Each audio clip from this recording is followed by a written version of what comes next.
pendengar, inilah program belajar bahasa Jepang dari NHK World Radio Japan. Saya Novriana Dewi. Dan saya Ajro Hadi. Hari ini kita akan belajar pelajaran 29. Kalimat kunci hari ini adalah 近くで見ると大きいですね。 Kalau dilihat dari dekat, besar ya. Anna sedang mengunjungi kota Shizuoka di mana Sakura dilahirkan. Hari ini ia diajak ke tempat yang dapat melihat Gunung Fuji dengan sangat bagus oleh sepupu Sakura, Kenta. Gunung Fuji adalah gunung tertinggi di Jepang dan terdaftar dalam situs warisan kebudayaan dunia UNESCO. Mari kita dengarkan adegan untuk pelajaran 29.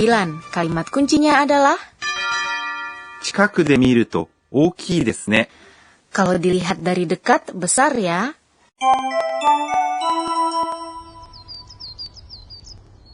Fuji-sanだ。近くで見ると大きいですね。あれ？雲の形が帽子みたいです。あの雲が見えると雨が降るんだよ。 Sekarang mari saya jelaskan mengenai adegan tadi. Anna mengatakan 富士山だ。 Gunung Fuji 富士山 adalah Gunung Fuji. だ Adalah bentuk informal dari です。 ungkapan sopan pada akhir kalimat. Apakah san dalam Fujisan sama dengan san, sebutan kehormatan pada nama orang? Bukan, meskipun pengucapannya sama. Gunung adalah, 山 namun diucapkan sebagai 山 saat disambung dengan nama gunungnya. 近くで見ると大きいですね。 Kalau dilihat dari dekat, besar ya. Ini adalah kalimat kunci hari ini. Dalam kalimat ini, subjek Fujisang yang artinya Gunung Fuji dihilangkan. 近く Adalah dekat. で Adalah partikel yang mengindikasikan tempat. 見る Adalah bentuk kamus dari 見ます yang artinya melihat. と Adalah partikel yang mengindikasikan syarat. Kita menggunakannya saat atau jika sesuatu terjadi akan menyebabkan terjadinya hal yang lain. Ini mengindikasikan hubungan sebab akibat. Jadi, 近くで見ると berarti kalau kita melihatnya dari dekat. Berhati-hatilah di sini. Kata kerja menggunakan bentuk kamus atau bentuk nai sebelum to. Jika partikel to dipasang setelah kata kerja, ini mengindikasikan suatu syarat, betul ya? Betul. 大きい Adalah besar.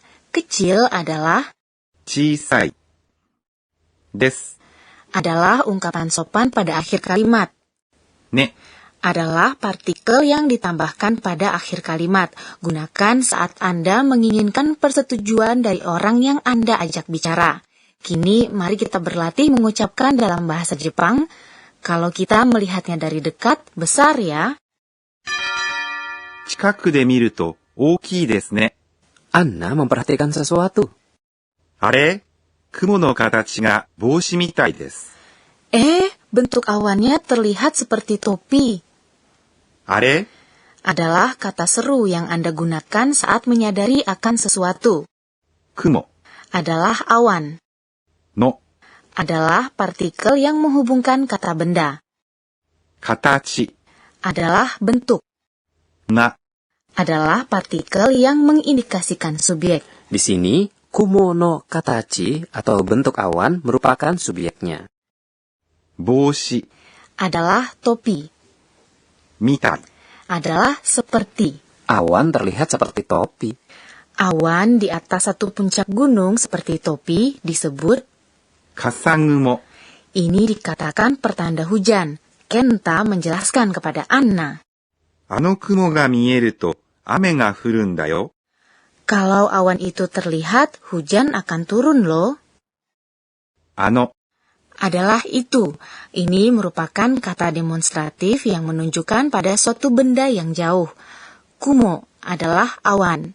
Ga adalah partikel yang mengindikasikan subjek. 見える Adalah bentuk kamus dari 見えます yang artinya bisa dilihat atau terlihat.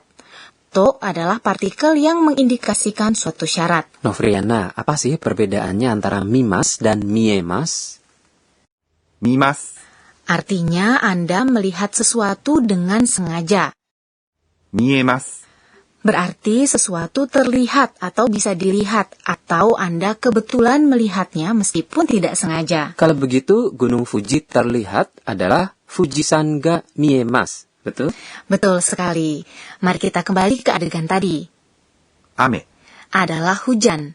Ga adalah partikel yang mengindikasikan subjek. 降るんだよ。 Berarti akan turun loh. Turun adalah, 降ります。 bentuk kamusnya adalah, 降る。 di sini furu digabungkan dengan んだ。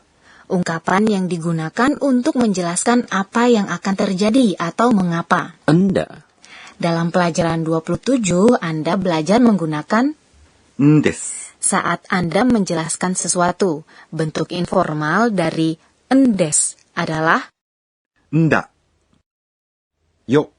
adalah partikel yang digunakan pada akhir kalimat saat Anda mengajari orang yang diajak bicara mengenai sesuatu yang belum diketahuinya. Jadi, ame ga furun da yo berarti hujan akan turun loh.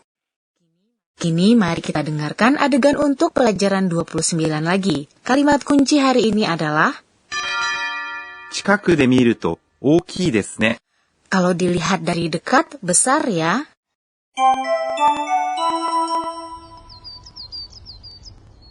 Fujisan da. 近くで見ると大きいですね。あれ？雲の形が帽子みたいです。あの雲が見えると雨が降るんだよ。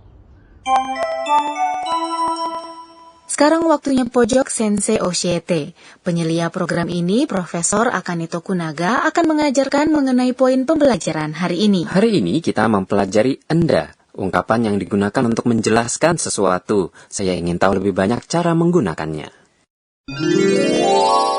私が教えましょう。 Sensei mengatakan, bentuk dasar dari んだ。 adalah のだ。 ucapkan noda pada akhir kalimat saat Anda ingin menjelaskan apa yang akan terjadi, mengapa, atau dalam situasi apa. Dalam percakapan informal, gunakan enda. Untuk cara yang sopan, gunakan endes. Anda tidak dapat menggunakan bentuk mas dari kata kerja sebelum noda. Anda harus menggunakan bentuk biasa, seperti misalnya bentuk kamus atau bentuk ta. Misalnya, Anda ingin mengatakan hujan akan turun jika awan seperti itu terlihat.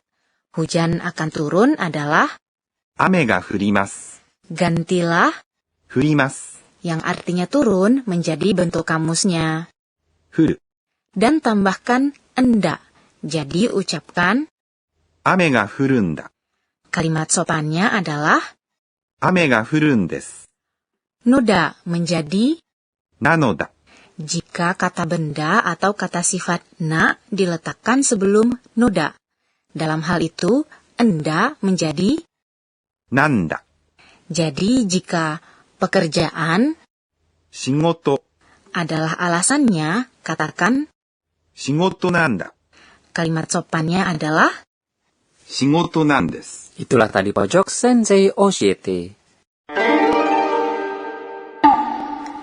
Berikutnya adalah pojok kata tiruan bunyi. Kita memperkenalkan kata-kata yang menyerupai bunyi, suara, atau perilaku. Wah, hujan deras. Dalam bahasa Jepang, ini digambarkan sebagai ザーザ kita mengatakan za-za saat hujan deras. Saat hujan rintik-rintik, kita menggunakan ー。しとしと。 dan demikian pojok kata tiruan bunyi hari ini. Apakah Anda menikmati pelajaran 29? Kalimat kunci hari ini adalah 近くで見ると大きいですね。 kalau dilihat dari dekat, besar ya. Sampai jumpa!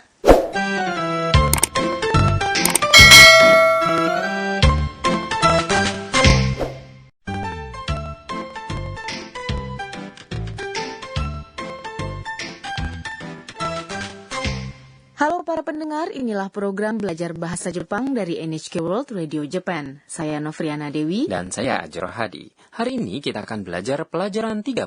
Kalimat kuncinya adalah もう少し写真を撮りたいです。Mau mengambil foto sedikit lagi?